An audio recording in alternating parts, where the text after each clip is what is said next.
The Zoom TKL EE is the newest addition to the arms race between keyboard makers. Who can make the most baller, affordable keyboard, and who can ship them the fastest?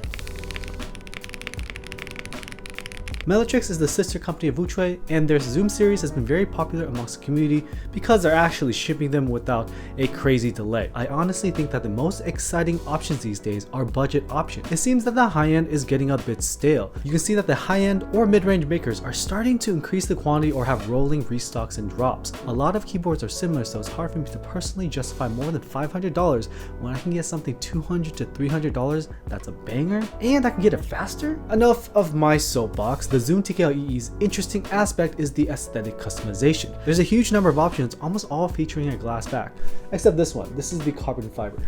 I say glass, but it does feel a little bit more like fancy acrylic. Does it matter? Honestly, not really. More colorways are cool, more options are cool, and it gives you more visual appeal, especially since a TKL is kind of boring looking. I personally grabbed the carbon fiber back because I wanted to make a Omega Copium Jane V2 CE. Because carbon fiber is tactical and makes me feel like a Black Ops soldier.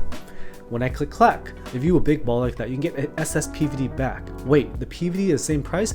That's a steal. I'm honestly curious as to what the PVD actually is because the glass didn't feel like glass at all to me. It's very odd. And PVD stainless steel should be way more expensive than glass.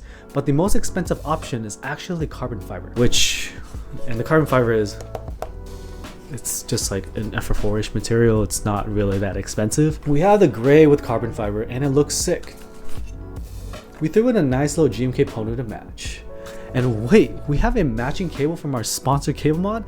It's a 1-to-1 match with the Keycaps. This video is sponsored by CableMod. CableMod has now released a new option to their configurator, Mod Match. They're acquiring GMK keycap sets and matching the colors of the cable 1-to-1 to the actual Pantones of the keycaps. Look at how perfect these look. What another option? GMK Beta, OTC 9009, Skeletor, and you can actually rely on them to fulfill. Let me know in the comments below if you've ever been affected by Rose cables or Summit cables. Check out CableMod's new Mod Match today, links in the description. Thanks CableMod for sponsoring this video. With these internals, we don't have a top mount or a gasket mount here. Gasket jackets / socks, which are kind of gasket mount, are all the rage now because of the ease of use and the fact that you can make them perfect every single time. It's interesting that these jackets span the plate mounting points.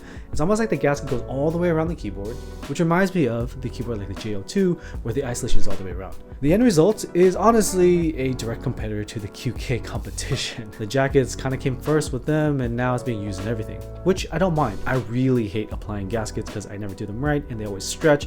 You gotta peel them and it's just a mess. I feel like the sound, the feel, the looks is a battle that Mellitrix and QK are fighting in, and it's all to be the leader in the accessible and the affordable space. The products are getting better and better and the drops are getting more frequent. The one feature that I like the most is the Bluetooth functionality. With Bluetooth 5.0, I actually had zero issues with the wireless.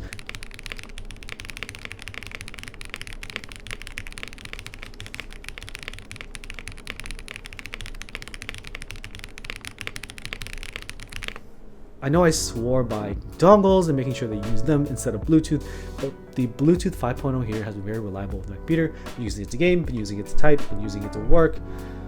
No issues. And that's surprising because I usually have some form of issue with the MX Master or the Superlight because they use their own dongles. Maybe Bluetooth 5.0 is the way. And even though it's wireless, you still get your full VIA functionality, unlike most pre-builds. So you just plug it in and it's detectable via. You can change the key map and then you unplug it and you still get your wireless. Now for the cons. This thing only has an ANSI bottom currently.